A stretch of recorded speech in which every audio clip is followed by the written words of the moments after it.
Hey everybody, it is Tech Talk. We are back with all-star panel guests here. We got Dip Catcher, we got Rags to Riches, we got Nate Stakes, and of course X-Ray Vision coming to you from Cuatro Cinco Studios.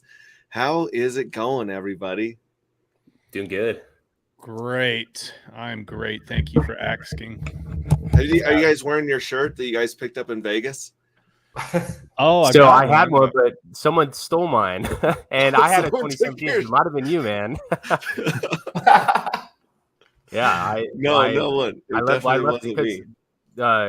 Max was handing those out. We kind of shared a booth with him, and he was handing them out at the Maximus booth. And then I had mine because my 2017 vintage year, and I like tucked it away behind the booth, like on the chair. And when I came back, all the shirts were gone. I was like, shit. Yeah, I was really lucky to get a 2017 that's kind of in my size because a lot of them were picked over by the time I got there. Mm-hmm. So yeah, awesome. So check this out. We don't have you for very long, Dip Catcher. What would you say if someone has like not been on Twitter, not been watching YouTube for the last couple months? What would you say about Maximus and team and the perps? Like what do they need to know right now where you guys are at? And then what would they need to know about the front ends regarding ETHW? Okay, yeah. So we just rolled out a new set of hex staking pools. It's a lot like the first staking pool that we launched in April, which was Maxi. And so these perpetual pools, they're hex stake pools of different lengths. So there are 4 different ones you can join. There's Base, which is a 1-year stake, Trio, which is a 3-year stake, Lucky is a 7-year stake, and Deci is a 10-year stake. And they're called the perpetuals because after they end, there's a 7 or 14-day it's called a reload phase where you can either mint more tokens or redeem your hex from the pool. And then after that period, it restarts. So these are ever perpetually repeating hex stake pools. And the benefits of joining stake pools are that you earn more yield than staking on your own due to the bigger pays better bonus. You experience 99% gas savings because rather than every person paying for their gas on their own, all the gas is just paid for in a single transaction. And so just and everyone should do the math on what it actually costs to end a stake, and you'd actually be shocked. It's a huge problem. And so we really solved that. So that's like a major benefit. And then also the token that you get when you join these pools that represents your ownership in that pool, it's fully liquid at all times. So you can trade it at any time. And so it really adds a lot of flexibility to staking. So these are the pools we launched them on the 5th of September, and it's a 21-day mint phase. So the minting phase ends to join these pools that you join by depositing 1 hex into whatever pool you want to join. You mint 1 token per hex you deposit. The minting phase ends on the 26th of September at 5 p.m. Pacific. So that's 27. That's like when the day ticks over on UTC time from 26 to 27 is the deadline. So those are the pools. You join those 1-to-1 with hex. And so in addition to that, there is Team, which is the growth engine for all of these pools. So Team is the Maximus DAO team member token. So if you join that, if you mint that, you're on the team. And what Team is incentivized to do is grow these pools because Team earns yield from all the pools, and that yield comes from that bigger pays better bonus. So so Team is really meant to be kind of like the growth catalyst for all these pools. We're really trying to make it so it's something that drives adoption of hex through these pools, and they're incentivized for that. So you can mint Team during a one-time only minting event that also ends on the 26th of this month, where you mint 1 team per 1 maxi that you mint with. So you part with your maxi, you now have Team. And then when you stake your team, you earn a little bit of yield from all the pools that Maximus deploys. So, and then on top of the yield from the pools, you could also earn some of the penalties from people who stake Team and emergency end stake as well. Is that correct? Yeah. So if you were to, because team staking works on these year-long intervals. So whenever you stake Team, you're committing to a year-long stake term. And then all of the income, no matter where it comes from, that enters the team contract during that year is split up amongst the team that is staked during that year. And so if you commit to a year and then you early end stake, there's a 3.69% penalty. And it's not that where those coins are then redistributed to the stakers. It's just that they're permanently burnt. So it's kind of like they're redistributed to all team holders. And so team starts after the minting phase. That's when the maximum supply is. And then it only goes down over time due to that early end stake penalty. Wow. Yeah. And then out of all of the Maximus that is being minted into team, that's also got a burn function and a couple other functions to it. So what happens to all the Maximus that's minted into team?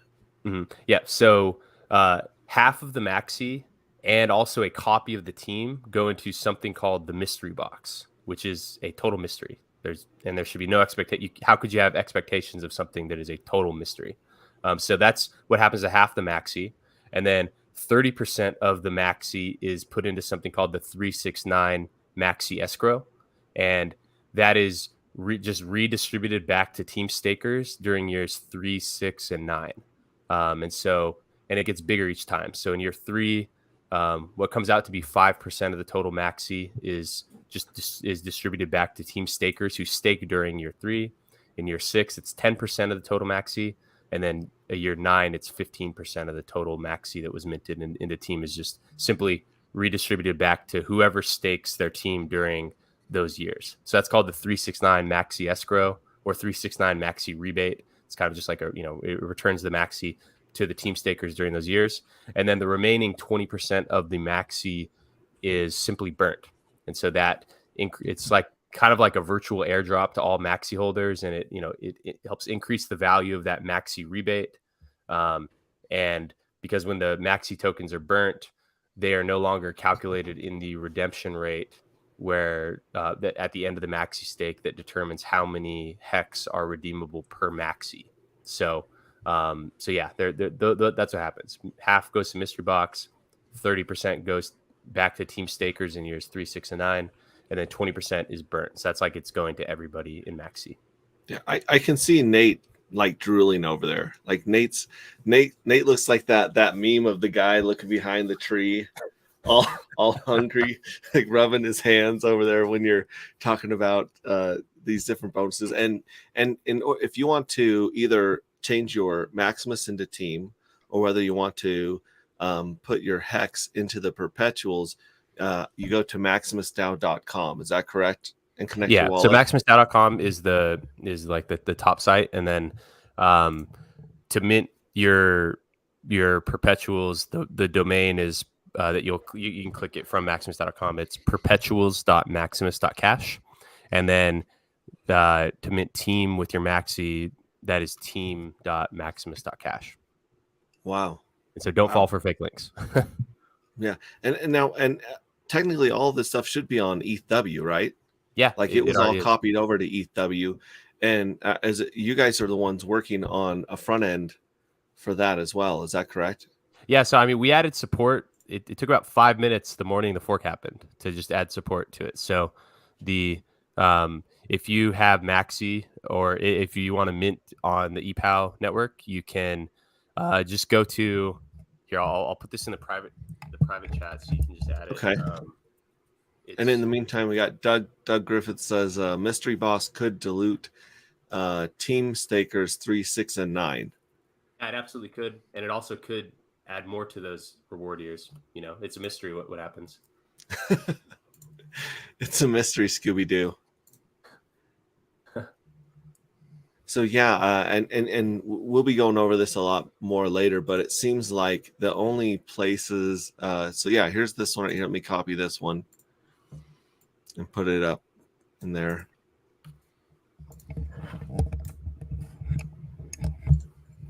In fact, I wonder if I can throw it in comments here. Yeah, there we go. It'll let me throw comments, links in there, so that's good. I'll put both these in the chat as well. There we go. Yeah. So epow dash epow-perpetuals.maximus.cash is the front end for the ETHW, right? Mm-hmm. And then the team and the Maximus are epow-team.maximus.cash. So you can actually go over there and see your copies already, your airdrop tokens in that ecosystem or on that network as well. Yes. Wow. Holy cow. It's shockingly easy to just add support to it. Like it literally was one line of code to just add the new chain ID, and then it just worked. There was nothing complicated about it at all. It was just like how, like, because in development on that, because like everything was developed on Pulse Chain Testnet, and so when I go live on ETH mainnet, all I do is change the chain ID from the Pulse Chain is 941 is Pulse Chain, and then Ethereum mainnet is 1. And so all I had to do is just change the chain ID to the one for ETHPOW, which was 10001, and is literally that was it. I added them on different. I broke it out on a different domain just so that people didn't accidentally like get confused over which one they were on. It's like very clear which one you're on. So. And can you pronounce your Twitter handle for me? We were talking about this in the green room. We have no idea how to pronounce that. Yeah, Tonto Nomanai. Okay, yeah, well, I'm not even going to try that. Tonto Nomanai? Nomanai. I'm trying to add it to the banner here, and I can't. There's so many vowels there. It means a great name in Latin. What does it mean in Latin? A great name. Oh, it literally means it comes from there's an author who on his gravestone in Florence, all his gravestone says Tanto Nominai Nullum Par Elohim, and it basically means a name so great you can't even describe it in a eulogy. And so I think I like that I kind of just like I like the sound of it. I like the just kind of how it flows, and yeah, that's been my Twitter name since before Hex. That's awesome. Cool. Well, so until the 26th, you said at 5 p.m. you can mint your maxi into team. And is that at the same time that the perpetuals are being closed for the 4 different perpetuals? Yeah, they all close out. They all were on a 21-day launch, and yep, they all close that day. Yeah, and as Nate was saying earlier, if you're the little guy and you're going to get eaten alive by fees and you don't have a chance of getting those bonuses that the whales get, that's really where you and Goldkey were coming at this whole project with. You're like, how can the little guy get a chance with these whales that are staking 10 to 30 days and, dumping their interest on us? Like, how can we even compete with them, right? Mm-hmm. Yeah, awesome. Yeah. I mean, that was like a big motivating factor was just when, like last year, especially when the gas fees were really high, people that I'd onboarded, they were going to end their stake, and they're like, "Why does this cost me $500 to end the stake?" And then it just all clicked on me. It just dawned on me. I was like, "Wait, they're paying $500. I'm paying $500, and there's hundreds of stakes ending today. This is like hundreds of thousands of dollars that are just being wasted from the Hex economy. It's just being extracted." And so it's very important, not just for kind of it absolutely levels the playing field between the smaller and the larger stakers, because the larger stakers, they don't care about the gas fee because they earn so much that they don't even care. But also this can keep over the course of these go on forever. So over the course of the next 50 years, this could keep tens of billions of dollars in the Hex economy that would otherwise be extracted from gas fees. So I think it's very important for the individual user, but also very important for the Hex economy as a whole. Wow. Well, we really appreciate your work. We appreciate Goldkey's work. It was great meeting you guys in Vegas. Mm-hmm. And we had a lot of fun down there, and you guys were very helpful, approachable. We're happy to talk and hang out with any of the Hexkins. It was really awesome getting to hang out with you there, and really appreciate you coming on here and dropping all these updates as things are changing so quickly. So I really appreciate it. Like I said, if you got to go, you're jumping on your own stream right now. Are you doing some more live coding? Maybe on the tail end of it, I might do some stuff, but right now what we're going to be discussing is how yesterday the hedron deployer minted 5,555,555 team. So, and how did so the hedron deployer is that's obviously the person that's kind of like their SA, right? Or their source address. And so it's kind of like their OA, correct? Yeah. And they took their hedron, correct? Or they took their maxi that they they took had their maxi procured during the WhatsApp that we are all the source address launch. Oh, they took that maxi that people turned into WhatsApps and turned it into team. That's funny. Yeah. Oh man. And I was on stream yesterday when it happened. I'm on there.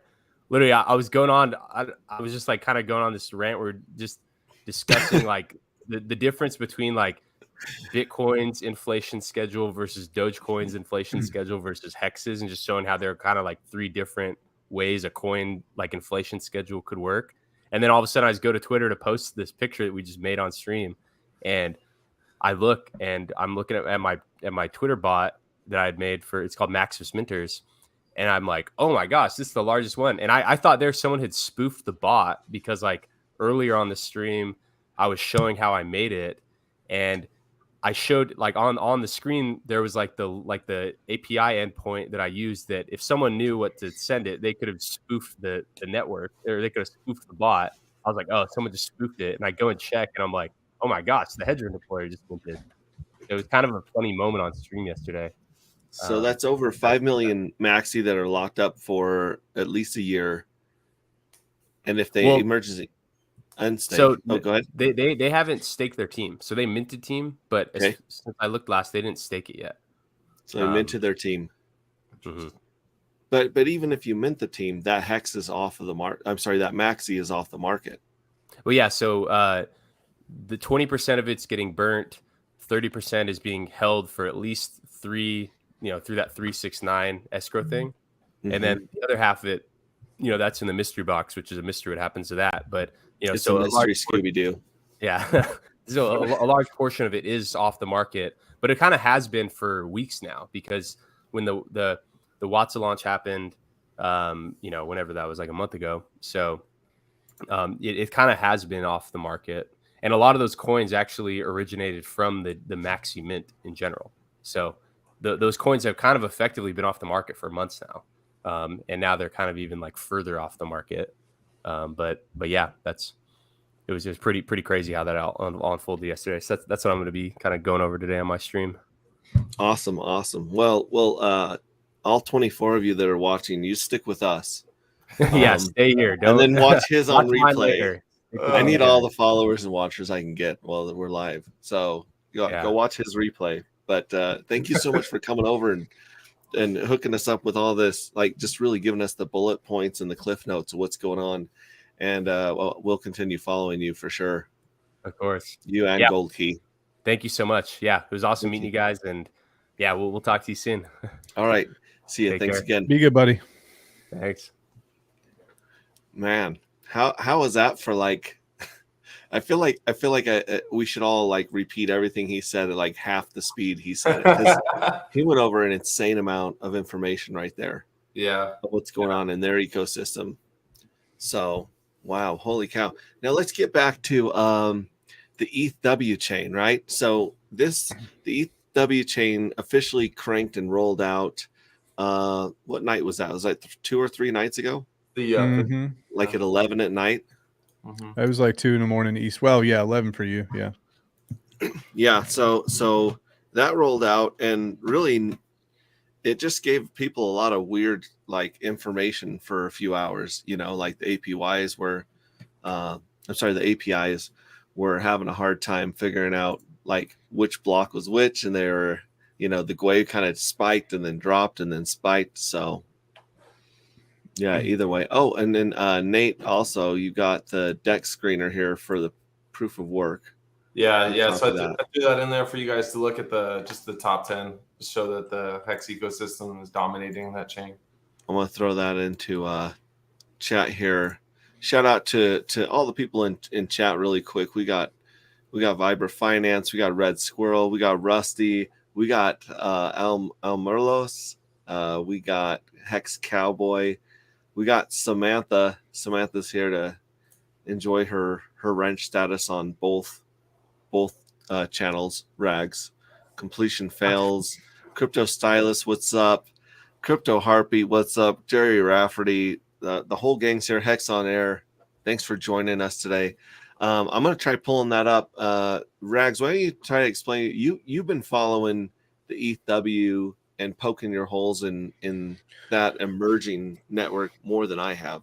What have you been watching over the last couple of days? I've seen the evolution of this whole thing. I actually started following it a couple months ago when the rumors started spreading that this was going to happen. And I was kind of looking at this as a possible trigger for a meltdown in the market if the Ethereum merge did not go well. I was kind of looking at the proof of work side to be something that could help save the market potentially. Now I had my doubts on the ability for it to save the market because it doesn't seem like they really had their stuff together. It seems like it was kind of might have been piecemealed together based on some of the comments that were in the code, this and that. However, this is the big thing, and I've been saying this for a while now. We can become a multiplanetary species. We can jump chains. We can take that chain over. There is going to be value in this. We're in the bottom of probably the worst bear market that we've ever seen. And if we build the infrastructure out now, you got to understand when the speculators pour in, it's going to make our footprint that much bigger. Okay. You've got miners, a lot of miners who have come over. I think at this point they're up to like 25 mining companies, mining pools rather. And you got to understand that they got their copies too, folks. They are going to Dex Screener right now, and they are seeing that let's just take the top 15, right? Here are the top 15 pairs on this blockchain right now. Hex WETH, Hex USDC, Wrapped ETH USDC, Hedron, Hex Wrapped ETH, Hedron Wrapped ETH, Hex Wrapped ETH, PLSD. I mean, so when they're going on there, they're like, what in the hell is happening over here? Who are these people? We are the first community. We're the first movers. So think about it. Like you're on the tip, like people that are on this chain are on the tip of the spear, but you're on the atom on the very tip of that spear. If you're in this chat right now. All right. And that's what we've done. The thing that has frustrated me to listen to is the short-sightedness of so many people in the community to say that this is probably a scam, to say don't worry about it, to say, hey, we've got this other stuff on this other chain. Guys, this is a massive marketing opportunity for us. Massive bragging rights. Heard people say, well, how come Richard hadn't said anything about it? Well, here's my opinion on why Richard wouldn't say anything about this. If you're in his position right now, why would you put yourself out on a limb if you don't have control over the transaction layer? If you don't have control over how it's built, how it operates, contingencies just in case it goes down, why would you even speak on it? Why would you encourage people? Because if people do get wrecked, then that's going to fall back on him in some sort of way. The key here is we can go and make a footprint, and you don't have to risk a lot at all. You don't have to do much, okay? So, for me, it's like if I can go in, let's just take a price, for example. I bought, let me pull this up. All right, let's just take, let's take Hex. What, at 0.001 right now? Somebody has like $300 and you want to get some Hex, you're going to be sitting at like 300,000 Hex. Am I doing that right? 0.001? Yeah, 300,000 Hex for $300. It's nothing. 100,000 Hex for $100. And if you lose that at a heavy night drinking, okay? You lose that betting on freaking fights in Vegas. You lose that gambling in Vegas. You lose that on Ubers every month. You lose that on fast food in one meal. can't put up $100 and then just be like, hey, let's see what happens here. So I've been seeing a lot of that on Twitter, and I kind of just unloaded on you guys about that. But there's opportunity here, folks, and I think it's going to be big if this chain holds together. I do. Yeah, we got a question here from Al. Will miners bail on ETHPOW, rendering that network dead? I'd say 90% of miners are going to fail. There's going to be 10% of the miners who hold the massive amount of market share that have the ability to absorb the bear market that won't fail. But those are the people that were going to run it in the first place. So I think you're going to see most of them fall off. Absolutely. Absolutely. Now, here's the question. If you have millions of dollars in mining equipment, don't you want to continue to make money off of that investment? Where are you going to go make money off of that investment? You're going to go to like Ravencoin with an ASIC miner. If you got ASICs, are you going to go to Ethereum Classic? Ethereum Classic hash rate has shot up quite a bit. All the other, those sub chains, they've shot up quite a bit. They're going to go to places where they can make money. And everybody uses the term ghost chain. That's kind of a dangerous thing to say. And here's why. It's because ghost chains have billions of dollars locked up in them. They are still used by some protocols. And regardless of that, when you have these business cycles, when you have these bull runs, you're going to shoot up. You might 10x, and you're going to correct down 90%. But you at that point you've gone up 1x, and that's money that's locked in. And those are the people that stay in for the long run. So I don't really see anything bad coming from this. I think that this chain will probably be gate kept because Richard Hart people are using it the most. That's probably what's going to happen, but it doesn't matter because we're just gobbling up market share. And this is going to be an incredible opportunity to have a large portion of this market share. Now, here's the thing. When you look down on this list, and I was doing this earlier, let's try to find some type of project that it's not involved with Richard Hart other than stable coins, right? So I go down all the way to, let's see here, 15th place, 20th place. The first one that I see, and this is based off of, I did this off transactions, so usage. The first one that I see that's not on here is something called POW. Now, correct me if I'm wrong, but I don't think that's part of what we do here. That's number 24, right? SHIB. I'll tell you the guys this too. If you're in the business of just taking calculated risks, very, very, very low risk, you might want to put about 50 or $100 into something like SHIB. You might want to do it. Okay. Now, people are going to say, oh, that's 50 or $100 that you could have put in Hex. Well, guess what, guys? I am the mayor of Realville, and I realize that not everybody puts all of their money into Hex, even though it is the strong and best play. People have little itches, and they got to scratch them. So when I talk to people all the time, I said, I know you're going to freaking do it. 1% or less, 2% or less of your portfolio, putting things like that. Guys, go out and DoorDash. By the way, I started DoorDashing last night. Pretty stoked about that, guys. Oh, shit. Yeah, man, we're gonna we might do a DoorDash challenge here. $1,000 in DoorDash. We're gonna transfer it into crypto and see if we can turn it into a mill. So we might have a 3-month DoorDash challenge. I wanted to see how all that went. But guys, this is what it's all about here. New chain. We've seen major price appreciation with hedron. Sorry, I'm from Appalachia, so I'm gonna say hedron, Hex. All that stuff, guys, get ready. Maxi, it's here. Populate it. Be very careful because it could rug, but populate it. Let's play ball. Let's see what happens here. For sure, for sure. And I made sure to stop for a second, make sure that Crypto Stylist and Nate Stakes were both got a wrench on my channel. I saw a couple of people that didn't have wrenches, and that freaked me out while you were talking. Oh, so yeah, you're a moderator, and Crypto Stylist is definitely a moderator on my channel. I made it. Hexray's a sellout. You're just horrible, Hexray. I'm a people pleaser. I'm a people pleaser. He's just I was a middle child growing up. Okay, I will do anything for just a hug or a high five. All right, don't knock it until you're a middle child. Yeah, see, look at this. Look how happy I just made Crypto Stylist. Worth it. Worth it. I would give you 2 wrenches if I could. Crypto Silas. I'm about to break her down. You spelled you wrong, Crypto Silas. All right. Way too many characters. That's how cool people say you. They're excited. So let's go back to the front ends. I mean, there's Yo, so Nate, many hold on. You sounded like the dude on Soldier Boy just now. You. Yeah, I did. You. I'm sorry. Go ahead.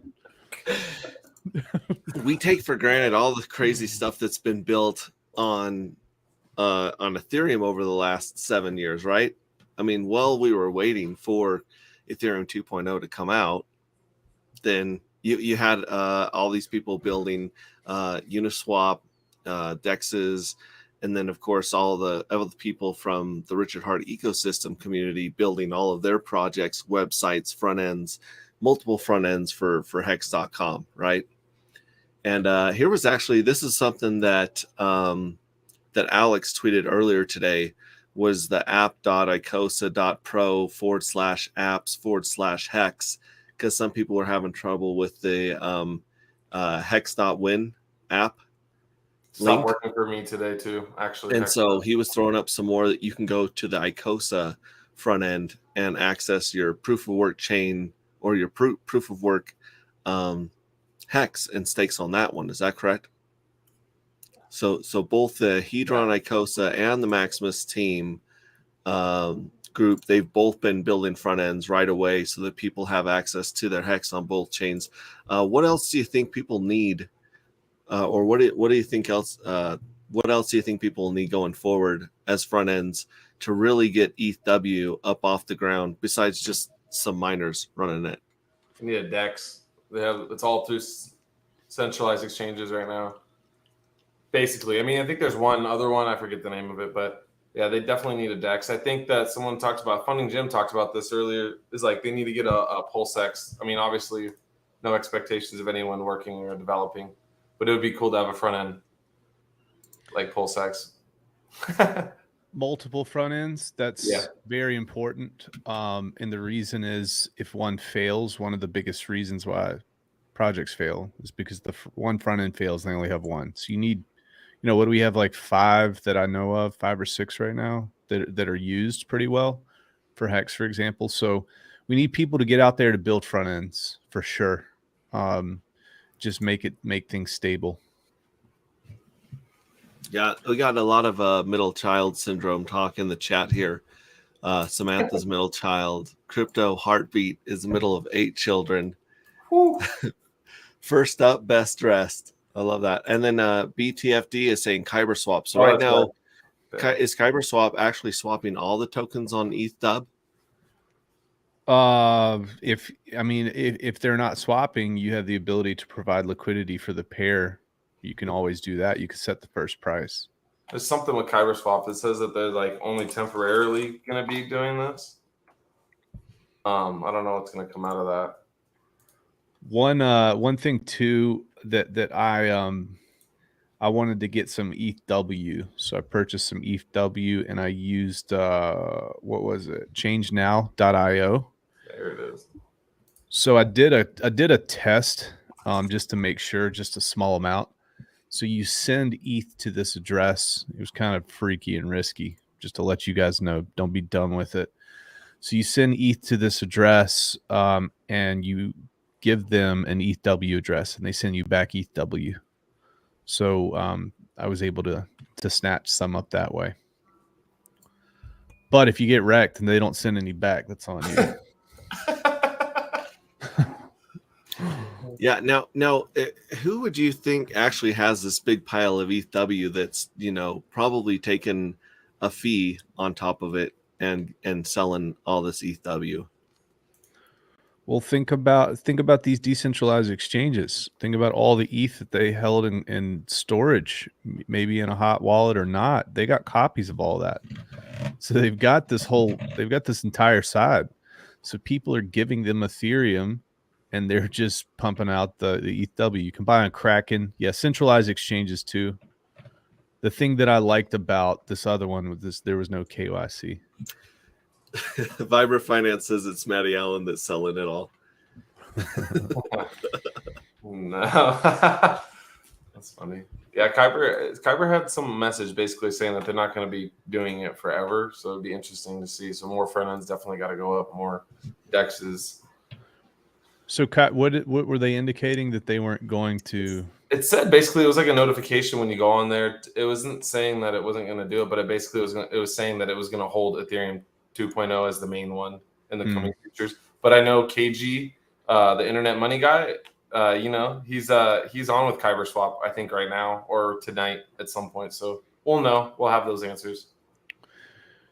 There may or now this is some alpha. There may or may not be a Ginger swap that's coming out very soon.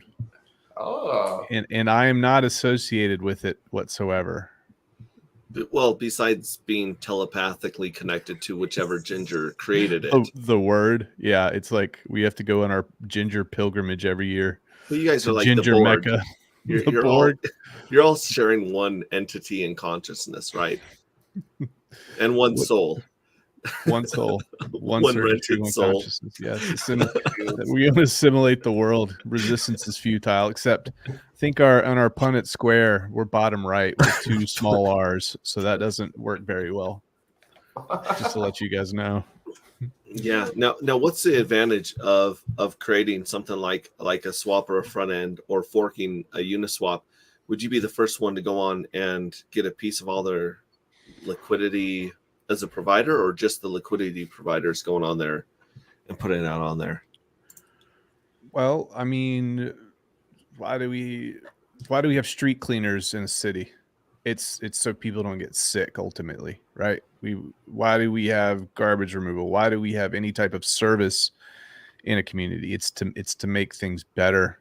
So it's going to serve a lot of roles. Primarily, decentralized exchanges make things better because they decrease the resistance of the movement of money.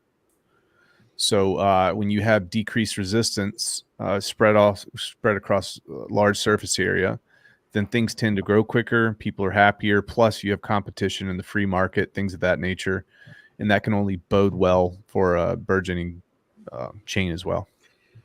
Is it true that the USDC has been holding its peg? Crypto Harpy asked, "What do you think will happen to stables on proof of work?" And someone was saying that the stables were holding their value over there on the ETHW. Have you guys done that at all? Well, let's look. They were for a while. I don't know if they're going to. They might just drop out of value over like in a longer period of time. I think people were getting out of them quick, and yeah, there were some glitches and errors. I was KG even going back to him. He said he had a glitch where he got a bunch of free hex basically when he swapped for his stables. Like, I don't know. Yeah, I mean, when you look at none of the DAI USDC or DAI, I mean, they're not holding their peg. And here's there's no mechanism to cause them to hold it, and there's no there is a path back to liquidity through the centralized exchanges. So it's not like we don't have bridges. Those are kind of like proxy bridges in a way. So value is coming in and coming out. Now the question that I had actually was, I saw wrapped ETH on a bunch of these pairs. Was that wrapped ETH just copied over, or what's the deal with that? Is it being wrapped and coming in? Is there a bridge somewhere? So I don't know. Really don't know. But I don't think that these stables initially are going to have any support, which is just a really, really cool thing to watch because we get to have an idea and we get to see hints of what's going to happen with Pulse Chain. There are similarities. There's a lot of differences too, because we're going to be well capitalized. There's going to be the fixer bot. They're going to go through and fix all the ratios before we go. We're going to have a bridge pretty quickly. We're going to have a badass centralized exchange. People are going to be forking centralized exchanges all over the place onto PulseX as well. So it's just we'll see with stables. Ultimately, if there is volume on this chain, these companies are going to find a way to get their stables on there because it's a moneymaker. That's another advantage of what we're doing. We're kind of pressing full court right now. We're pushing and we're building, we're working, we're settling. And if we can get this volume up, just like Hex made Uniswap initially, we can make this chain. Yeah, it's important we do. Yeah. So you're saying it's for the reason to build these front ends is for the greater good, and then the first people that are participating on them have that first mover advantage, because they're setting the rates. Yeah, right. like They're setting the liquidity. Yeah, they are. So you're setting the rates, you're setting liquidity, you're the liquidity provider, you're doing all these things that everybody else is afraid to do. It's always like when something happens or there's an opportunity, you have maybe like 1 or 2% of people that get in right away.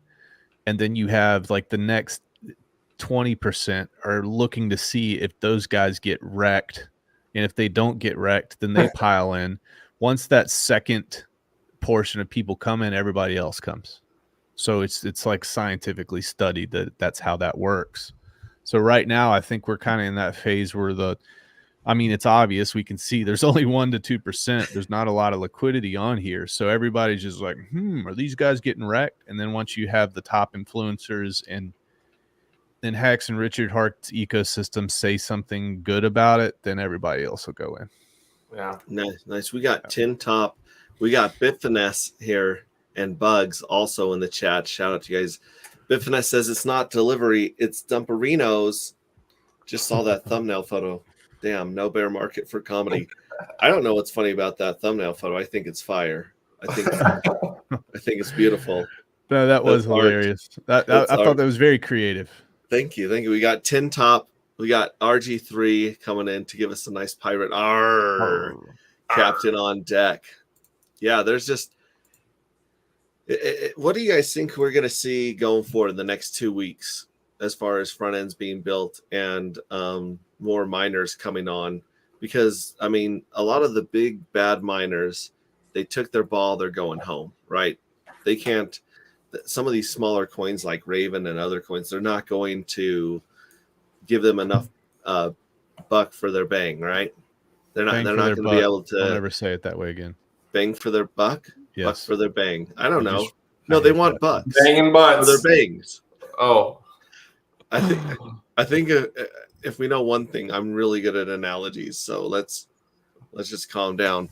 But no, really, these miners are going to take all their giant rigs. They're going to sell them or lease them out to somebody else. And so smaller miners like myself or people that just have some good rigs can come on here and they're going to start mining this network because there's so little competition right now, right? Yeah. I started mining day one. I started mining within 8 hours, and then I set you up today to do it as well. Yeah. It's just cool, man. It's an exciting thing. You don't get opportunities to see like forked layer one. Like this doesn't happen. So I'm just like, I'm in it. And I'm in the articles and I'm watching. Here's what's funny. This goes back to my theory that all of these news websites are OG Bitcoiners who got into Ethereum, and they will FUD and destroy literally anything that is not Bitcoin or Ethereum. And they were throwing out just straight up lies for the first 3 or 4 days, and they're still doing it. Come Monday morning, they're just going to be FUDding it into oblivion. But when you look at the numbers on this thing, there is usage and it is increasing very quickly. We do have volume and it's because of us, but I also think it's because we understand what's happening here. I know some of you fools, you guys play, anybody here played StarCraft, right? What happens here, man? You got this little base and you got these little bastards and they're going out and gathering resources and they're bringing them in, right? And at first, like, you don't have an army, you don't have other buildings, you don't have defensive units or anything. You got to build the money up. But once you get just enough money, what do? You actually go and you take that money, instead of building all those other things, you go and you plop down somewhere else that has a lot of resources and you start gathering. And when you have saved up enough, then you plop down somewhere else. And eventually you have an income stream and you have resources and you have these 3 separate entities that are funding and fueling all of your efforts moving forward because you were the first person to go and do it, because you were the first person to invest in it. And like I said, this is like planet hopping to me, folks. This is a chain for marketing. This is going to be substantial. Now, what happens, guys? What happens when these miners see hexagons helping make them very rich? What do you think happens there? Yeah. You know, these are the people that are turning the wheels and pushing the network, and they see that hexagons are making them rich. You might change some minds. People might take a look, and those guys have a lot of money, and they have a lot of money to put places. And guess what? When they find out that Pulse Chain is doing the same thing, and they see that hexagons did all of this for them, they could be inclined, all these mining pools and all these mining companies, to participate in what we have going on with Pulse Chain at some point in the future. There's just the complexity and the opportunity, it's very complex, but it seems very simple to me. The answer seems very simple. I hope the transaction layer does not fail, that we don't have control over that. So that's the trust part, and that's the scary part. But again, risk is risk. Sometimes you get banged upside the head. High risk, high reward. You know, so that's where I'm at. Torn says, I'm working on a Uniswap fork, testing it on Robson testnet now. I should be able to deploy it to ETHW soon. How does a 0.25% fee sound? Love it. And then RG3 is saying that Web3 is going to need a lot of that hash power and the GPU power for the miners. Bit Finesse says muck for their bang. And then Tin Top says, in this market, I would take the buck for a bang. Bit Finesse, take the fit for the bit. And Alex is already supporting proof of work with his uni front end as well. Because he gets it. He understands. He's a brilliant dude. Yeah. Why wouldn't you do this? Why? We've got tokens sitting over there. It makes so much sense. And for people that don't want to participate in proof of stake and they come to the proof of work and they're buying Hex, don't you think that hexagons are going to take financial energy and capital from that chain and probably move it to Pulse Chain as well? It's just very symbiotic relationship here. And what people have, Crypto Heartbeat likes to say this all the time, what people own, they tend to shill. So let's see what happens here. Yeah, definitely. Go ahead. Were you saying something, Nate? I agree fully. I think that the mindset of, I think the first thing with most OGs is like safety. So everybody's like, but once you get that out of the way, you create a new wallet, right? You do the steps that you need to secure yourself on this chain. It's almost our duty, I think, as hexagons to ensure that Hex is not cheap, that Hex is a good price, that it stays up, that it gets staked, that regardless, at the end of the day, hopefully, like Rag says, the mining stuff, the transaction layer, that's out of our hands, but we do the part of, hey, this is a legit thing. Oh, hey, look what's working, just like it did on Ethereum. On Ethereum proof of work now, it's Hex. So it gives more validation to Hex. It allows us to be prepared for Pulse Chain. It actually gives more bragging rights to Pulse Chain as well. More coins are created every day, so the airdrop will still be the largest airdrop in history. And then, yeah, man, it's pretty exciting, and there's way more cool features on Pulse Chain. So. Yeah, it's almost like a blessing, right? Because we wanted to be ETH 2.0 to market. And granted, let's be honest, ETH 2.0 is not what they promised 6 years ago. They literally changed the definition and the features over and over and over just to claim victory, just to say we did it, right? And so now that it's out, we are seeing all this stuff happen between ETHW and ETH 2.0. And we're learning all these crazy mistakes and things that we couldn't have even wargamed in our minds for when Pulse comes out. So we're getting like this really cool training wheel kind of test out to kind of see how Pulse Chain's going to go and some of the things that we want to get built before that shows up. RG3 says hexagons are the smartest people in crypto. That's why they lead the way. Amen. DJ Cryptomatic says Rags has light bulbs going off. And then Change Now works to get ETHW. And someone's thanking Torn for putting together the fork of Uniswap. Hex Cowboy says right now it's a one-way street. That makes a lot of sense. It is kind of a one-way street right now, Rags, wouldn't you say? Man, look, this is another thing that I was thinking about while I was door dashing last night. I was on an order. I was making $11.75 for 2 miles. It was pretty cool. But this is what I was thinking during that order. I said, look how smart our people are. Look how smart they are. I mean, most people in crypto would have no freaking clue even to how to change a network in MetaMask. They've got no freaking clue. But here we are realizing that we have free copies on this other chain.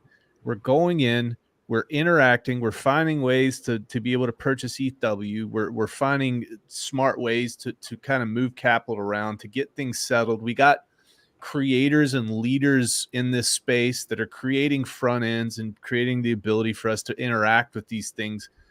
A lot of times, guys, like you go to, when they went to the New World, they saw a whole lot of freaking pine trees, right?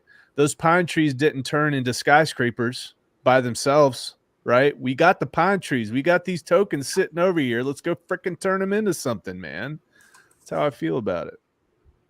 Didn't even answer your question. What even was your question? It's kind of a one-way street right now until they get more liquidity and more front end and more.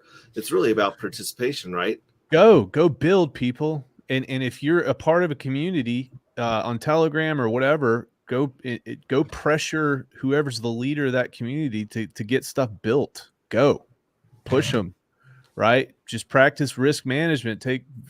If you're gonna get involved in this early, remember, you don't have to invest very much at all to have absolute outsized returns. So be extremely smart and don't come back to this damn stream and say, Rags told me to go all in, blah, blah, blah, freaking back up the truck, dump truck. No, I didn't say that. I said be smart, small, but cautious.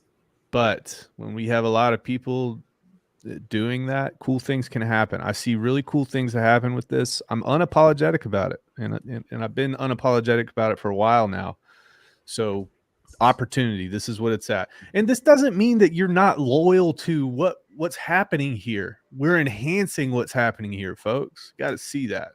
I've seen that FUD going around. You're not a real Hexkin if you're not looking blah blah. You got to stay over here. No, don't tell me what to do.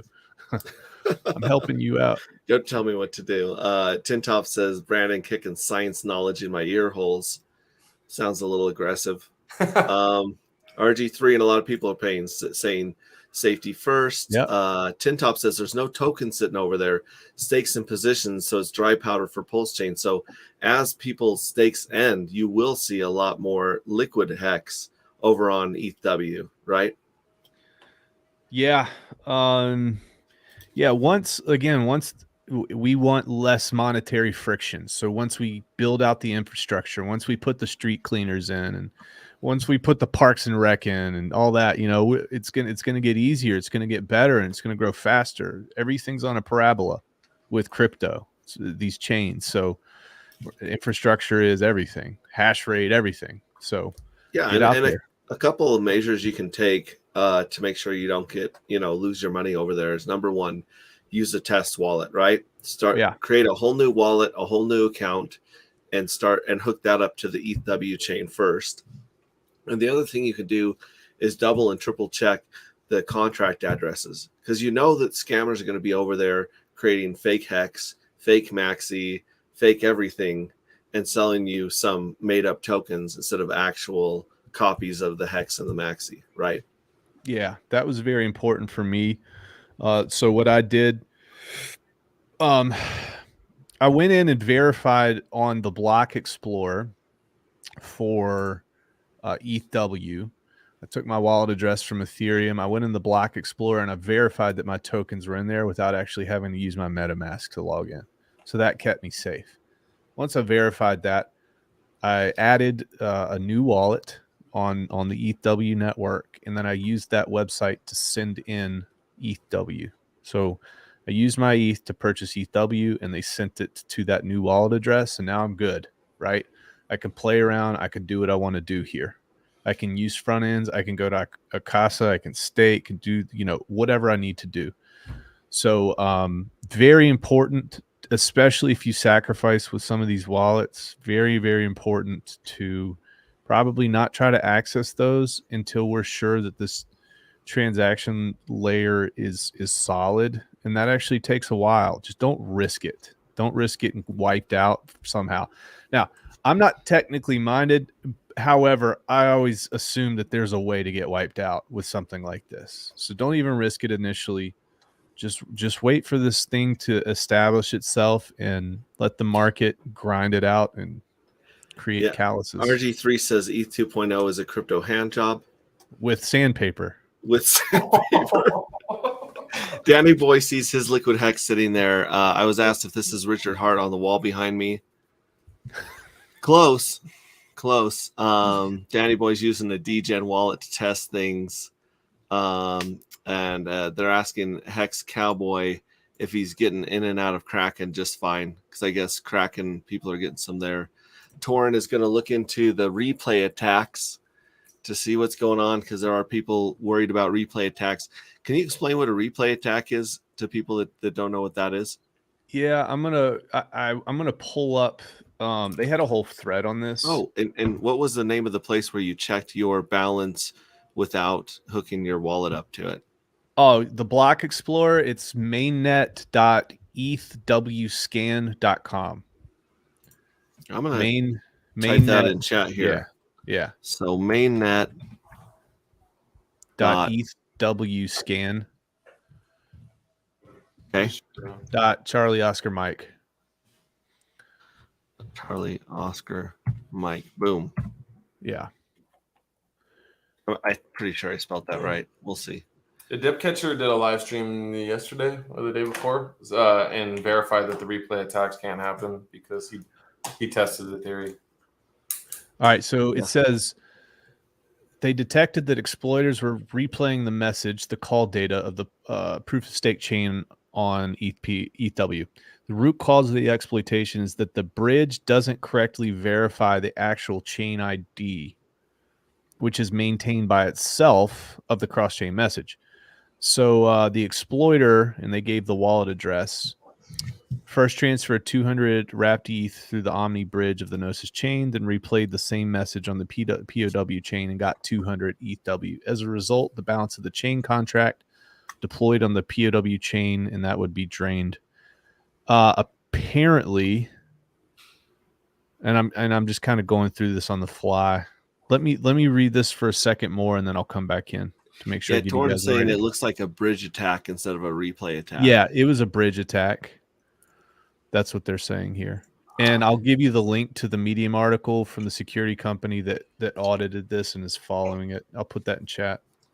Bitfinesse says people have never been organized to a meaningful degree in crypto, likely to have serious effects. Yes, definitely. It's all about the community that builds together, gets rich together, I think, right?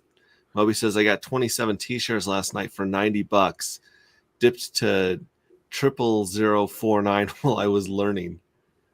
Wow. Guys, you want to talk about redistribution of wealth? You want to talk about all those people that bought in 2021 and 2022? They didn't have jack for T-shares. You want to talk about those charts with the leaderboard charts flipping around a little bit?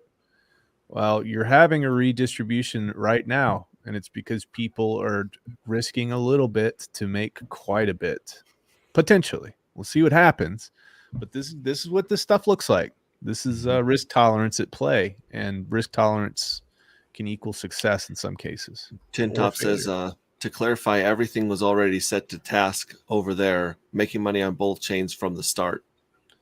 So yeah, it's all there. The block is there. All we have to do is build around it. And yeah. Well, here, one more point about that. People are saying, like, they're saying you're stealing liquidity from the other chain. That's kind of weird, though. And here's why. It's because we as a community can raise $20 million for our casa like it's nothing. and we can provide a little liquidity on that other chain like it's nothing to pump everybody's bags. And they say, well, it's just a little bit of liquidity. I'm like, where have you been since Hex came up and since Richard Hart's been talking about this stuff? Then liquidity wins the game. And we don't need a massive amount to make this thing work, because not everybody sells at the same time. So again, all this FUD that's just going around, I'm just like, man, are people brain dead? Have they not been paying attention this entire time? Well, and a lot of the FUD is coming from the Ethereum Foundation. And if you've listened or believed anything that the Ethereum Foundation has said for the last 4 or 5 years in crypto, you're wrecked. Yeah. Well, it's them. It's the Ethereum Foundation, which is wrecked in every single way. It's scary if you guys understand the connections that they have and the people involved. Wow. But the other scary part here is too, all this other FUD is coming from our community. And here's why I think it is. I think that people who don't understand that well, it's very easy for them to latch on the concept of screw other possibilities. I'm just sticking to what I'm sticking to. And because I'm sticking to it, everybody else does need to. And I'm going to shame everybody else if they're not doing what I'm doing. So that's kind of how that works. You got to kind of push back past that and just think about big picture stuff here. Well, and think about all the people that said that Hex was dead and dying and going to be rug pulled for the first 6 months that it existed. Yeah. Where that was the very best time to get a hold of Hex, was the first 6 months. Yeah. Right. And that FUD was insane. There's so many people claiming that Richard was going to go to jail and he was going to steal our money, and just complete insane lies about Hex in the first 6 months. So it kind of reminds me of some of the FUD being thrown at Hex back in the beginning. Not that I'm saying it's going to take off like Hex did, but I wouldn't trust or listen to a lot of the people throwing this FUD around. That's all I'm saying. Yeah, and if there are vulnerabilities, there's like Richard has access to very smart people, and if he's talking to his devs and things and these people that understand that, and he says, guys, cut it off, I'm gonna cut it off, right? I'm not gonna push. But at this point, like until I hear or see something different, then this is what I'm gonna be doing. Now, would anybody have complained when Pulse Chain launched and all this same type of stuff was going to happen? Hell no. They would have been freaking out, dancing in the streets because everybody's been waiting so damn long. Yeah. But also remember what he said. He says, guys, think about all the potential money that's going to get airdropped to Hexicans just because you're a Hexican, just because you're staked, from people that are forking chains, from people that are just airdropping to Hexicans because they want them involved in the project, for people that are providing liquidity to, incentive token to PulseX. Like, this is what it's all about. This is what we're seeing. This is the opportunity. And here we are. And it's going to happen again and again and again. I say this quite a few times. Layer 2 people have a really hard time thriving in a layer 1 world. And we are pushing very quickly into a layer 1 world right now. We are becoming a layer 1 community. So it's going to be difficult, but we'll be good. We'll push through it. Yeah. Viber Finance says, still waiting for Luna to pump. Until then, I'll be in the trunk with Jerry. Dipcatcher already confirmed that replay attacks could not happen. Yeah. Cryptosilas says Q. I don't know if she has a question or she says Q. Finbear tried to miss the part Brandon was on, but that's the whole part. DJ Cryptomatic, I think I'm just learning that there's a third fork called Ethereum Fair. I haven't heard of that one yet. I've counted 7 or 8 forks so far that have been tentatively announced. 7 or 8. So it's just like Bitcoin back in the day when they had 7 or 8 forks of Bitcoin a month. Yeah. I mean, so we're going to see what happens here. There's also stuff to be said about watching people take the arrows first. So this chain could be taking the arrows. Mm-hmm. But ultimately, the neat thing about this too is, because I think we're going to see a huge shift towards the upside in the amount of actual blockchains that are being created, which is going to force the industry as a whole to figure out how to make them communicate better. And if we can have connections in between these blockchains, this stuff that we have really gets very, very valuable, because it's not going to be difficult to create value with these things that we have. So We're going to see that quite a bit. I think interoperability of blockchains is going to be the next really, really big thing we'll be focused on for 20 years, I'm sure. Yeah. Versologies. Go ahead, Nate. No, just like I agree. As soon as everything can pair and easily and smooth and safely, it's gonna be insane. And it's interesting to see Hex also leading that way. Going to be on 3 chains, dominating 3 chains. Hopefully, if Ethereum proof of work stays around, even though we know we're going to dominate Pulse chain. So that is, I haven't thought about that's really big. Interoperable bridges. Yeah. Yeah. Like, what about this too? Think about this. Think about if we can go and build this infrastructure out with what we know as a community is correct about crypto, with what Richard has taught us, isn't that going to make everybody else in crypto safer? Right? Yep. Better user experience. People stay around longer. Crypto gains more mass adoption. Right. Why would it not? We want that, right? We want to be the leaders, and this is how you freaking lead, man. Yeah, it's the shining city on the hill, and ETHW is just another subdivision going in. And we're helping get the lights on. We're helping to get the infrastructure into the suburb, the sewer, the water. We're just hooking it up so it can join this shining city on a hill of what crypto can be, what crypto's supposed to be. Bristology says wrecked in every way except when they sold 70k ETH at the top of the market. LOL. That's true, Bristology, but Bristology, they didn't tell you to sell your Ethereum when they were selling it, right? Mm-hmm. RTS says I'll just create another ladder on ETHW. No need selling. I turn Mobius says I turn my miners to ETHW as a speculation play. And then RG3 says he made enough money on average size house to buy an average size house in Cali with one of the many airdrops we've received. Love it. That's what it's all about. Hex Cowboy says, what if RH rewards us for being brave enough to go over to ETHW and rewards us with a copy on Pulse? I don't see him doing that, and that's because he likes to. I think for him to do that, to split his focus away from Pulse Chain and his marketing efforts and all that would be weird. And he kind of, like I said, he's opening himself up to attack just to talk about this. In my opinion, if I were to put myself in his shoes, be very reluctant to do it. However, I'm more than happy for after we build this out for Richard to go and take 100% of the credit for it, because he's the reason why we're here. So I would want him to brag about that if that's the case. Yeah. Yeah, and also I think he's got to focus on one network to fork instead of more than one network to fork. But he does say the fudders would really cry then. Every time that RH helps people and doesn't hurt them, the fudders just squeal. You know what I mean? RTS says interoperability is needed. Briz says realize that people will FUD Pulse Chain and say no, it has replay attacks, and now we're prepared to fight that FUD. So yeah, we're getting like all this test stuff. It's like a scrimmage in a game, right? Well, it's putting all the people that wouldn't talk about it simply because it was Richard Hart. Now they're forced to talk about it because it's not. So it's injecting the ideas in people's heads and it's conditioning them towards, like, how many times did you hear people like, I've heard a lot of interviews. They're like, you can do a system state copy? Are you kidding me? What? That's the stupidest thing I've ever heard in my life. Why would anybody? And now it just happened.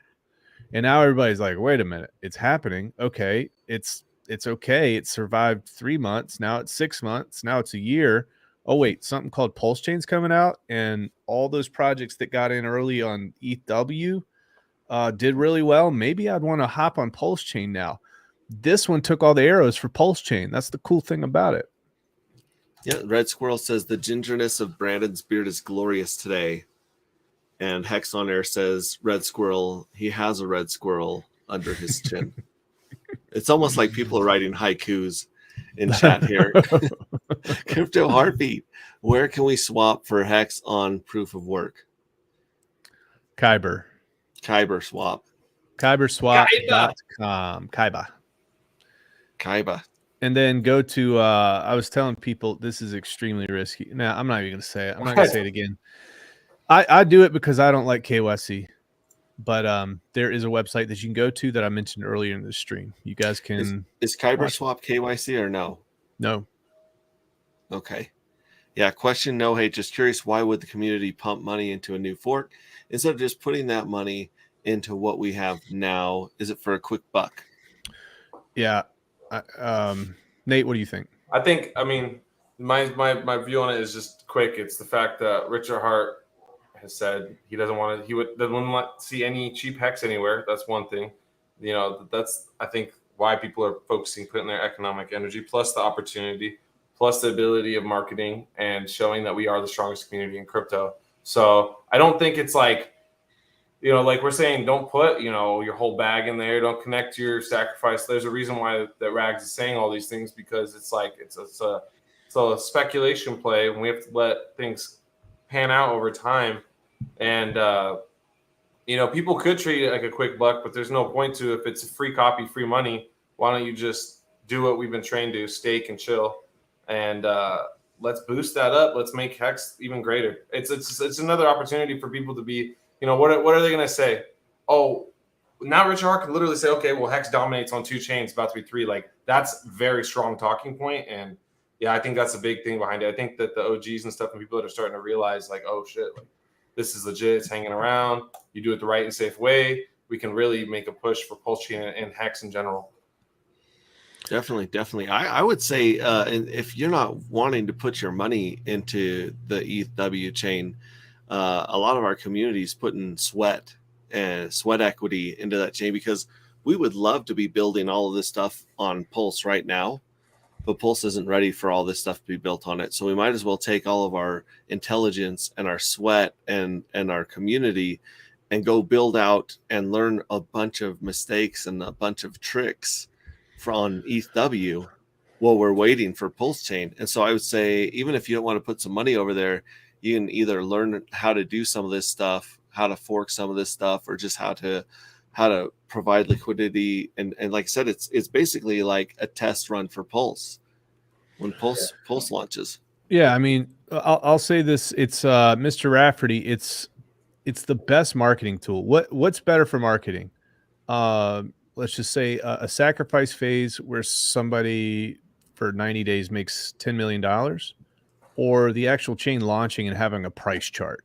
The price chart is the biggest marketing tool out there. Again, Crypto Heartbeat says that a lot, and I completely agree with him on that.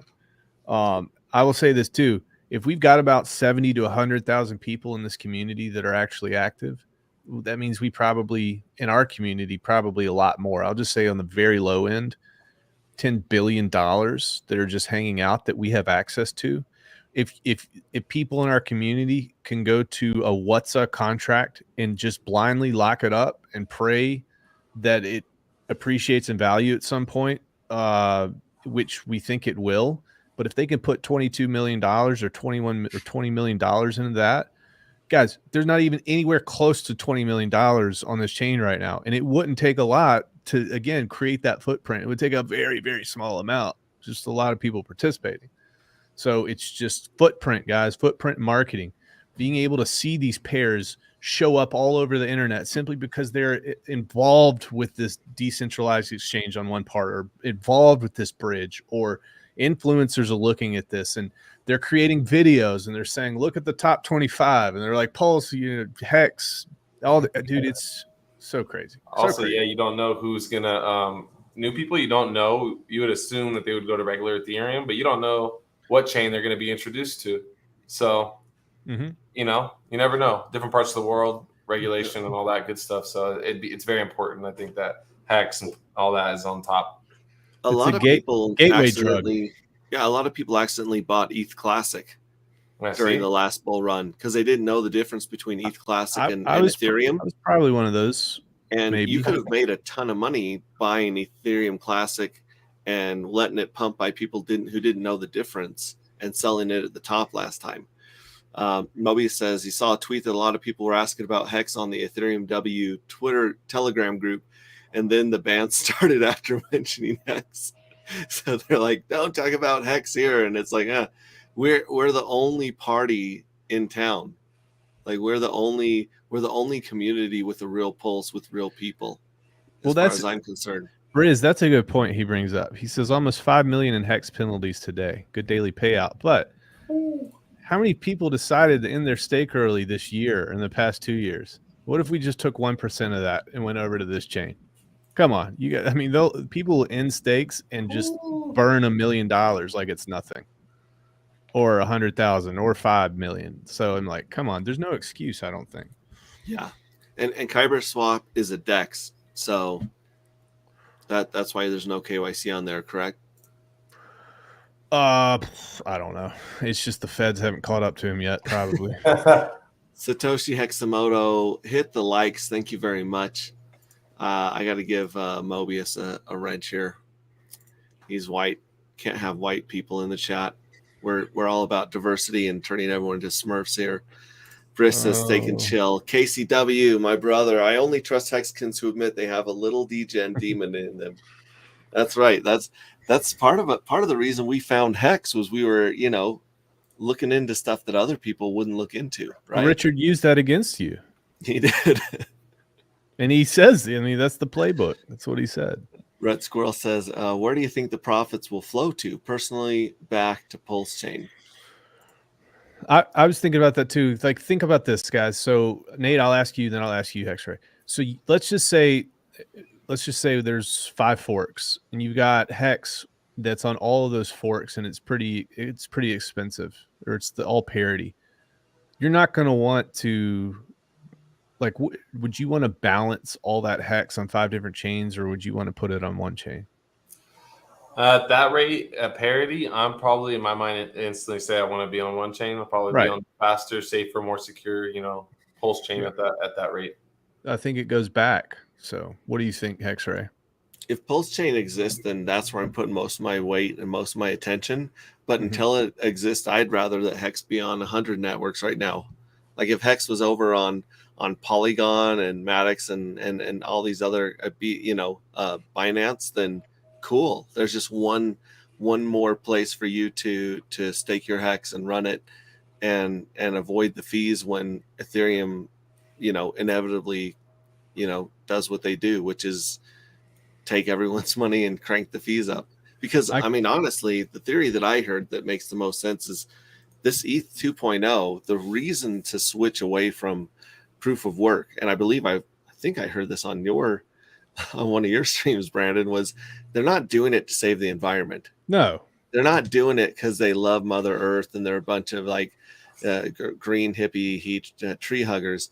They have VCs, they have investors that they need to give their coins to, and they've been giving their coins to these miners for years. And they got to turn around and give that free money, that printed money, they got to give it to their owners, right? Yeah. And it's virtue signaling too. I went over in one of my port streams. I went in depth about how the whole environmental thing.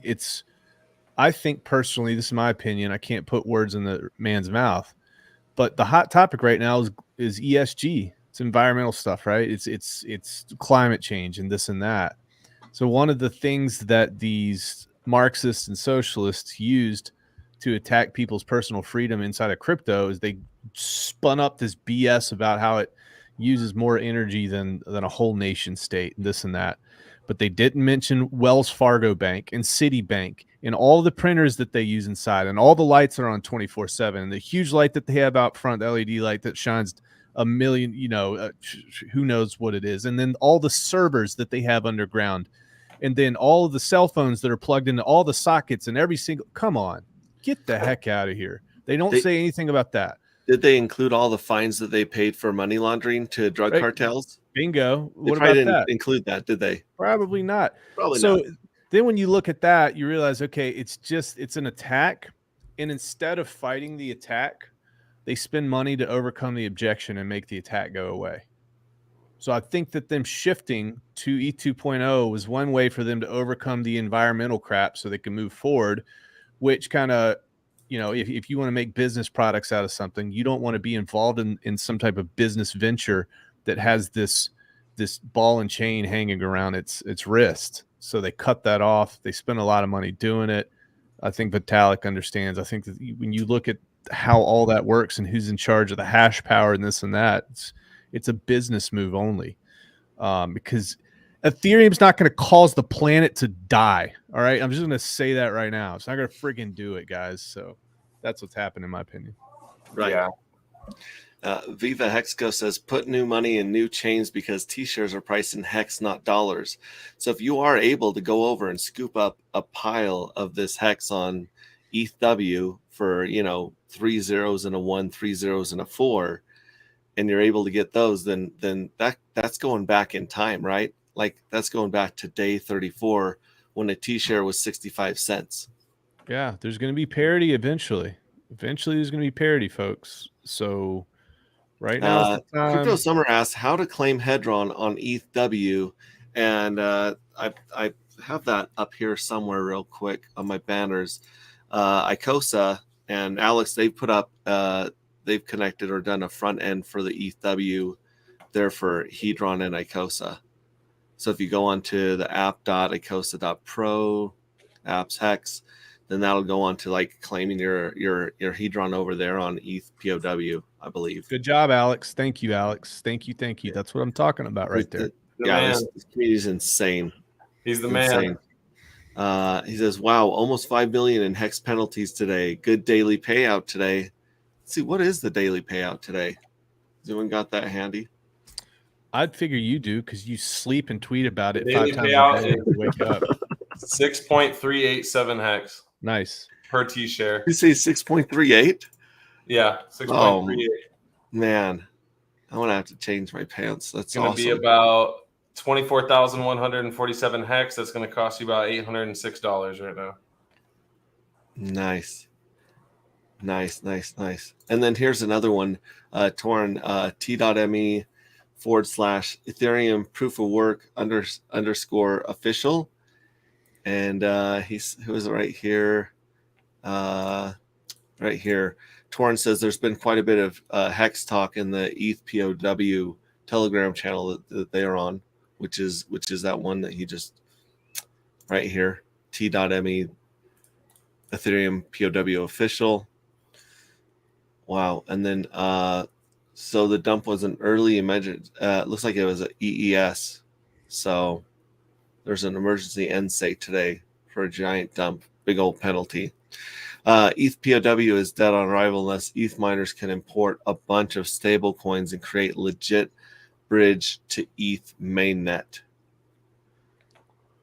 I don't know if I agree with that. I think that it might be a baby with its cord wrapped around its neck, but you can still breathe life into that with basically just bridges and dexes, If we're running the chain, do we need stables? I mean, because we're not a volume type V, we don't have to worry about going to bed and waking up and having our account drained because the market tanked. It's because we're staked. We're buying staking. And that's always a lot of FUD that comes against us is we don't have volume. It's because we don't need volume. That's not how we operate. But you're going to be able to see if with stables are taken away, we're going to see market innovations occur. We're going to see stables come in, algorithmic or whatever the case may be. So, yeah, I like this comment by Vibra Finance below. I think he's right. BSD. The one more, there's another one. Big long one. He said rags your video. I'm really behind on chat, so you're go for it. No, I just find that this is really true, and this could be a part of the bottom of the crash and stuff because this was just announced about the EDX exchange that these big stock companies, brokerages, they're coming in, so it's inevitable. It's right in front of our face. They're painting the picture. You know what I mean? And so whatever they introduce for their stable and all that stuff, this is crazy times because that is pretty monumental. That just basically shows that it's pretty much here, regardless. Mm-hmm. Yeah. Your videos the other day where you're talking about that, and we saw the same thing where they claim, okay, well, Bitcoin's banned in China. Well, who do you think is buying up Bitcoin when the price crashes? Yeah, China. Yeah, and the banks and the media outlets that were pushing that narrative and that FUD, right? And then all right, now it's okay, and then they sell it back to you, right? Mm-hmm. So it's just a big game. It's all a game. It's all theater. And yeah, the stable coins have propped up a lot of crypto. In fact, a lot of people have proof that that suggests that the tether is the reason that Bitcoin hit the 20K top the first during the 2017 run, right? Where they're basically tether just was the reason. yeah, they were taking Tether and then they were buying Bitcoin. And then because they bought Bitcoin, they could print more Tether because they're, so basically they were just like washing it Yeah, wash and it. recycling it to pump up the price of Bitcoin so that they could claim that the Bitcoin backing their Tether could make them print more Tether and on and on and on. So really, like, there's a lot of smoke and mirrors in crypto as there is, and the stables give a lot of people confidence because it reminds them of something they're more used to, right? The dollar, right? The Federal Reserve note. But the truth is, eventually, this is going to come up with a value of its own based on a social consensus, right? It's you and me agreeing that something has value that gives it value, right? I think that I'm just going to guess this. I haven't seen anything online. If anybody has, send it my way. But I think that if El Salvador does this correctly, I would be creating a bank apart from the Fed and apart from the IMF. Because if you can do that and you can be crypto friendly and you don't require massive amounts of KYC, because there's nowhere in the world that you can do that right now. You can't. Everything's KYC'd, all centralized exchanges. If these guys can do it, that solves the off-ramp problem, the privacy and off-ramps, on and off-ramps. So I think that's a massive opportunity for El Salvador. Now, what I would expect happen within 6 months of implementing that is some type of nuclear warhead would probably hit in Salvador and wipe them out via the United States or a banking industry who didn't want them to do that, because that is competition and that would gobble all the banking industry up probably. So Quick too. it would be interesting to see though if they do some iteration thereof. There's only so much make believe to go around, right? Yeah. Imagine that the superstition of Santa Claus. Wait a second, if you got kids in the room, like, go ahead, take them out of the room. I don't want to ruin anyone's childhood, but imagine if Santa Claus had competition, right?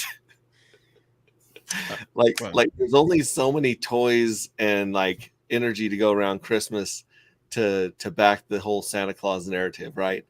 And they do not want they don't want competition when it comes to convincing people that they have the power, that they have the authority, that they control the value, and that they have your best interest in heart. Simba369 says, I tried to sell my HSI stake for ICOSA, got a really bad deal, 70% less than market price of 0.016. I don't think that's what HSI stakes are for. Are you saying that you like sold it on OpenSea and then use that money to get the ICOSA? Or are you saying you or a buyback? HSI buyback for ICOSA probably. Okay. Yeah. Red Squirrel, don't forget that all the EES and bleeding stakes that will happen on ETHW, APOIO pump. Yeah, think about the people that just abandon all their stakes or don't bother to learn about ETHW. That's like they said, all those late end stake penalties on ETHW are going to go right into the hands of stakers. Imagine getting pissed off at the bear market and like coming back in 4 years to crypto and logging in and then seeing Nate Stakes' YouTube video saying, yeah, and it was so neat because Hex stakers and Hex class, we actually got 5 or 6 forks, and this guy goes on 6 different chains and finds out he's a billionaire. All right, Simba. Sorry, I read a little lower. It's ETH Simba 369 said it was on ETHW that he got a bad deal for his HSI stake. But you're gonna deal with the lack of liquidity, push the price against you both ways until we get some actual liquidity providers over there. No hurry to sell anything on proof of work. We just stake there. Cheap AF fees on proof of work to stake and unstake. That's cool. Mm-hmm. Fiber Finance, I was just going to say you're trying to get killed by launching that. I'm not sure. By launching what? What's he referring to? Well, launching the alternative to the Fed and IMF, probably. Yeah, definitely. Definitely. The Fed needs to end first, LOL. Is it safe to play on ETHW in a different account on the SAC seed phrase? Probably, but I would still don't even have an outside chance. Don't Again, risk- I'm not smart Says, enough. I as don't long know as you how. don't sign any transactions, Jay, is what Viber says, which I mean, I guess that works. But like you said, you can actually check your accounts with that scan without connecting your wallets, right? Magnus Martinson in the house. I stubbed my crypto. Any rumors of stable on ETHW? Well, that's the deal. Is the stables are on ETHW, right? Like all of my USDC should be over there on ETHW. Yeah. Because it was forked and that ERC20 was done, so it's a full system state. And yeah, that's what that is. But then again, I mean, stables are something that crypto has not truly figured out yet. You know, it's one of those big ones. It's the fiat on ramp, off ramp, the stables. Those are like the two biggest ones, and then the banking issue. Yeah, for sure. It's like, how does this bleed into society, into everyday society? And then also with stable coins, some stable coins have earned people's confidence and others have lost all their confidence, and for good reason. Yeah, big time. I'm still worried about all of them really in general, but necessary. Yeah, I don't trust any stable, honestly, at all at this point. I've got some of my money in stables, but I wish there was a real actual stable I could trust. Yeah, I fully agree. Hexray. Yep. I'm leaving you now. Okay. Thanks for showing up. We had at least one ginger beard on the panel, and that's really our quota that we were trying to meet. Are you down with the no shave till pulse launch? You gonna let that beautiful beard grow? Hell no. No. A ginger Santa Claus. No, what I'm doing is what I said I was doing before anyone else, and I said I'm gonna shave the first day of Pulse Chain launch and not shave till we hit 1,000x. Whoa. Okay, so you're playing the long game. You're playing a completely different game. Ginger Moses. I'm not shaving until my beard until then. You're not. You're not. No, I'm not shaving my beard till or trimming my beard till Pulse launch. Well, that's going to be disturbing, I'd say. All right. All right. Well, thank you for being here. Don't follow, don't subscribe, don't like his videos. Rags to riches. We do have some tentative dates and locations for Texas that we're working with, and we'll be announcing those in the Telegram chats for Texan Token and for the Texas group down there.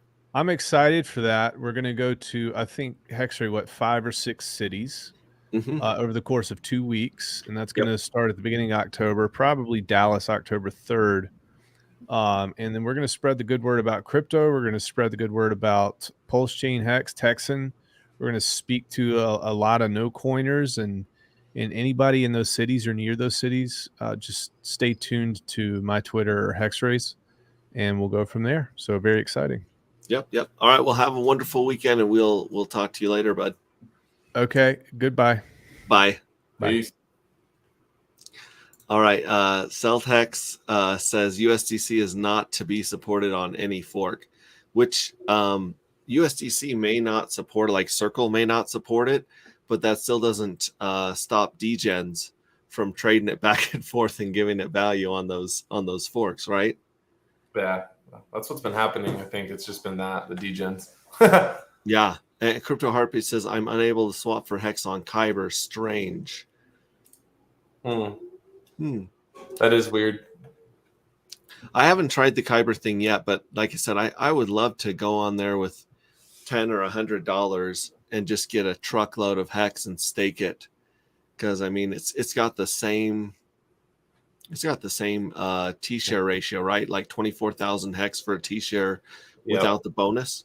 Yep, it's crazy right now. So the fact that you can get so much Hex for cheap, you can get a lot of T-shares.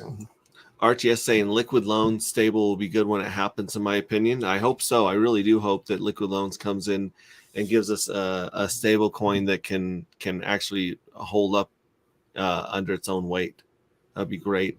People are saying goodbye to Rags. Beards are compensation behavior. Oh no. You're not wrong, Hex on Air. We went over the whole middle child trauma earlier. There's a lot going on, you know. I don't think you want to be a baby face. I think having a beard's nice. I don't know. I look like a bald 12-year-old. I look like that. My family calls me Caillou when I shave my beard, and that's really mean because everyone hates Caillou. I'm told that's not nice. At least Charlie Brown has like a little bit of sympathy and love. I must cut that cat off my chin once in a while. Oh man, don't drag it out, Rax. Just leave. Oh man, thanks you, Riches. It doesn't Crypto Heartbeat. It does not support hardware wallet, and they have to buy in small increments. So yeah, you might be trying to do a larger one or buying with your ledger. Change the RPC settings to ETHW and Metamask, and then Crypto Heartbeat just use a dummy ledger. Have to use a dummy Metamask. My bit of transactions don't mean anything on any other chain. Raxler just says he's the firstborn. Don't forget it. If y'all need some, Samantha says if y'all need some vegan restaurant recommendations for Houston, Texas, let me know. I have a few. That's good to know. That's good. Any good restaurant, I'm down for down in Houston. And here's the deal: like I think that he and I are going to be running around Texas around the 3rd or 4th of October, and then he's going to bounce, I think, around the 12th or maybe even the 8th or 9th. We'll be done with him, and then he'll be flying out of there. My wife is also going to come down with me at the beginning, first couple of meetups, and then she's going to take off. And so, yeah, but then again, there's a big party going on close to Austin and Georgetown on the 15th. So I might just chill and hang out in Texas with my RV and hang out for those guys. Pretty good comedy clubs in Houston too, says Satoshi Hexamoto. Good to know. Good to know. I'm always down for a good comedy show. It's a good name. Yeah. Yeah. Oh man. So now you jumped into the Hex community. When were you jumping in here? As far as streaming, probably like the beginning of this year in like March or April. Right. And then you found Hex after the adoption amplifier, correct? Oh yeah, I didn't find out about Hex until like November of 2021 when it was already like on its hair pretty much and on its way to 56 cents or whatever. So early. So you got a FOMO in on that awesome like spike up to 50 cents. Yeah, pretty much I bought from all the way from there from 51 all the way up. I was just buying. And then, all this year just been buying my way down. And, there's all this other stuff coming out, right? With all the different sacrifices and all these great tools that have came out. Icosa, hedron, Maximus, the Maximus DAO. So there's been a lot to stay on top of, but a lot of good opportunities have been presented so that I can basically get more Hex. So that's pretty cool. I'm pretty excited about that. I'm just very interested to see, like, in such a short time frame and in such a downtrend, bad times, like this community has just been unbelievable and it's really inspiring. So it's just exciting to see when things are going to be going good again, how insanely like massive the community will be by then. Mm-hmm. It's cool, man. It's really weird, man. I've never experienced anything like that, where you just meet random folk from all over. And everybody has the same goal, and it's just proof that we do have each other, and we can find a common ground, common goal, and make the best efforts towards that, and we can get this done. We can make the world a better place. We can fix the issues of corruption and nonsense, basically. I just look at this as like a revolution period of time. Like this is stuff to look back in 100 years, 200 years, like the start of all this crypto stuff really has the chance to at least shape the future for better. That's the goal, right? So we'll see. Yeah, well, I can only imagine like there's so much stuff going on in Hex all the time in our community that just like dropping into this community and then getting swept up with Pulse Chain, Pulse, and Maximus DAO, hedron, all this stuff is happening. So it must be kind of overwhelming. Like the current of this river is pretty strong. It probably like swept you right off your feet at the beginning, wouldn't you say? Yeah, I mean, I spent that's pretty much my life. It's all I talk about. It's all I think about, and it drives my family and friends crazy. But I'm passionate about it for a reason, because I know, one, I had an experience financially without knowing anything. So when I gained knowledge, I realized what I'm going to be able to do for my future and my family's future and stuff. So this it was worth all the hours of just reading all night and doing my due diligence, watching countless hours of content nonstop, even in the background.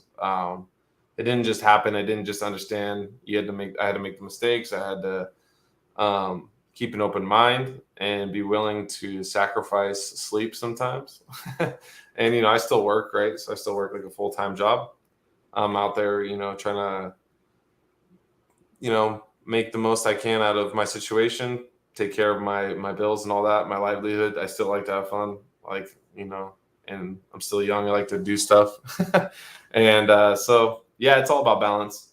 But I really think that this community and this whole ecosystem has really been all in all, like, even right now, even without like being set financially free, I think it really changed my perspective on life and the world. And I think it was something that needed to happen to me. It was really powerful. Yeah, awesome. It's great to get someone newer's perspective of what we have going on here, some of the magic and the secret sauce, right? The lightning in a bottle, so to speak, that we have here in the Hexagon community. Jerry Effer said, I got into crypto a year ago. I've heard of this thing called the bull market. I'm not sure it exists. I can confirm it does exist, and it makes you're better off being in Hex, because, man, it makes your heart go like going crazy. Because, man, oh man, when you literally just start seeing these numbers go, and you're like, oh shoot. Yeah, Celtic says it's all that you need. And really, as far as we can tell, we're still, the economy is still correlated to stock market and crypto. So when the economy goes up and down, crypto and stock market are going down, and we're still correlated to Bitcoin, which is still the granddaddy of the cryptos, right? So as far as until we see that decoupling from like that real divergence between Bitcoin and Hex, really all you can do is study the cycles. And so the next time that Bitcoin is going to be cut in half is around May 2024. So sometime in 2024, 2025, that's most likely the next crazy run up that we're going to experience. And then 4 years after that, 5 years after that, you're looking at 28, 29. And so if you start looking at things in your life and your staking ladder and your liquidity and, different financial goals that you have, I would definitely start timing things for 2024, 25, 28, 29, because every time we get another crazy spike that blesses these people with abundance and money, it's insane. And we gain another wave of followers and fanatics and evangelists that go forward and preach the good gospel of Hex and the Richard Hart ecosystem. Bitfinesse says, don't apologize for that. Requiring effort from those in your life will lean out your circles to triangles, and then you'll live a better life. And for those that stick around, the rewards are earned. Well said. Thanks. But Bitfinesse he's still out there hustling. I don't know. He's hustling until I think he's getting like a fighter jet or something like that. He mentioned last time. Tex Force 1 says, I have a stake coming out at the end of November. What are the odds of good liquidity by then? ? On ETHW. And you know what? That's a really good question. Maybe we'll have some liquidity by then, but let's say that there isn't liquidity on then. You could probably run a good accounting function for very cheap, because everything on Ethereum W right now is cheap. And you can wait for some liquidity to show up, or you can wait for Pulse Chain to come out and, maybe bridge it over there if you want to as well. So those are both things. Monica with Mofit Mills, how are you doing? It's great to see you. And I can't think of much else to go over right now. I really appreciate you coming in here and hanging with me and Rags. There's just there was so much stuff I wanted to cover and update the community with. And so I think we're going to keep going with these tech talks, because usually I'll just skip tech talks if I'm busy or out of town. But the truth is, people love these. They love the waterfall of information instead of all the fluff talk about, beards or whatever it is. And so I appreciate it. And I appreciate you coming on here. So it'll be really interesting the next couple of weeks to see what front ends get developed and which ones get audited and tested out, because I think there's all those coins over on ETH proof of work, just like there's going to be all those coins on Pulse, because that's what we've been saying for years. Everyone's saying, oh, well, like people are going to have free money over on Pulse chain, so they're going to check it out. And right now, people have free money on ETH proof of work. So let's go over there. Let's support people building and making that stuff accessible, and just show what an amazing community we have to the rest of crypto, because a lot of people don't even know we exist. Yeah. That's my mission too. Down to the core is get cryptos out to the masses. Good real crypto. So love it. Monica is fashionably late. That's okay. Catch the replay, but we're gonna bounce and have a wonderful weekend, Nate. It's always good to see and talk to you. It was good meeting you. We didn't get to hang out as much as I wanted to in Vegas, but I'll be back in Vegas pretty soon. So we'll make get it together. Happen. Yeah, definitely. All right. Well, goodbye, everybody. Have a wonderful weekend. Share this stream with everyone you can. The more people that get this information, the better. And like, subscribe, follow me. We've been stripping the audio and putting it on Spotify, so you can listen to these as a podcast on Spotify. So and a really good point Celtic says here: rehearsal in real scale. Yeah, that's what this is. This is a rehearsal. And thanks again, Samantha, for being here. Hex on air, Torrin, you guys are awesome. And I can't wait to see you guys at the next meetup and keep hanging out as an awesome community. So we'll see you guys later. Like and subscribe to Nate. What are you at on your subscribers right now? I got to over 300. I'm really excited. There you go. Yeah. We got to get this guy over 1,000.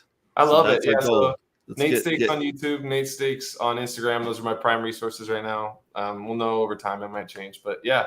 I'm blessed for all the followers. Thank you guys. And last fruit for thought for me is just consider, like you said, 2024, 2025 being the next cycles. Well, if you like to speculate, the Maximus DAO trio, it will land on 2025. I'll leave that note for you. I love it. All right. Later, guys. See you, bud. Later, brother.